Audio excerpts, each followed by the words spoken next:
Yes. Stop. All right. This is Heal In, Gift of Love, episode 66, with special guest, Fred Simonovic, a.k.a. the Pitchfork Bandit. We're at Salute at the beach, Isle of the Dead, Cayo Hueso, with our special friends, Pitchfork Bandit. Say hello. Hello, hello. How are we? Kathy Magnolia. Hello. And Jeff Rooney. Yo.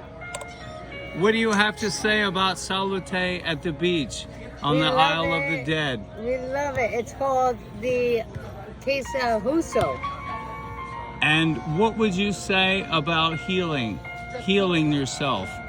It's all good in the hood. Good in the hood. Heal yourself and say everything's gonna be good, wonderful.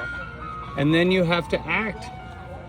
You have to act to make it wonderful. Pitchfork, tell us your story. How did you manage to rob a bank with a pitchfork? Thank you. You go ahead and give us your background. Look right here. It had to do with my ex-wife saying, "Don't miss your daughter's graduation. They're off," and so I felt like Look at the camera. I was like, The red dot is the camera. yeah, and I felt really bad that I might miss my daughter's graduation. So I was in the shed and I was drinking a lot of vodka and all kinds of other stuff. And the pitchfork talked to me and said, "Drag me to the bank." And so I dragged the pitchfork to the bank and robbed the bank with a pitchfork. Internal affairs documented. What the was weapon. the name of the bank? The Key West Federal Credit Union, I believe. It right off was, of Simonton on Southern Street. Southern, next to I Bank. live on Southern Street. Next to Bank of America.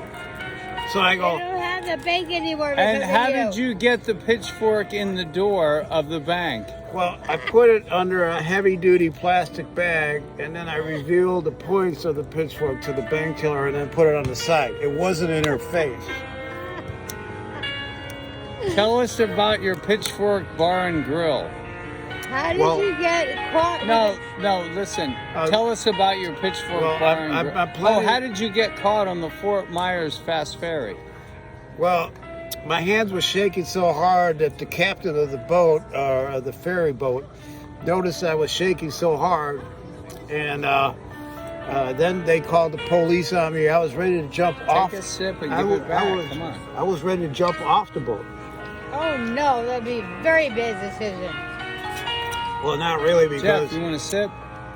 He's See- got a drink. He's fine. You yeah, want a see, sip?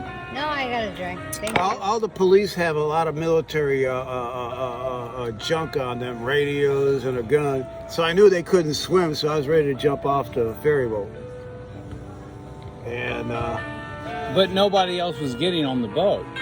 yeah, they stopped it, and I go, Hey, do you remember when we were at Two Friends and the chief of police, Donnie, was there? Donnie Lee with I want to be on the movie. being interviewed at Two Friends, and we were sitting there with Donnie Lee, like a follow-up interview with the Pitchfork Bandit.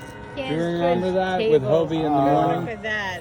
yeah. Two Friends. Actually, I want to do an in-depth He wants to interview do with Hobie in the morning. Hobie in the morning. Guess who picked me up? He just found me. He found me out of the clear blue sky. How did you find me? Tell that to the movie.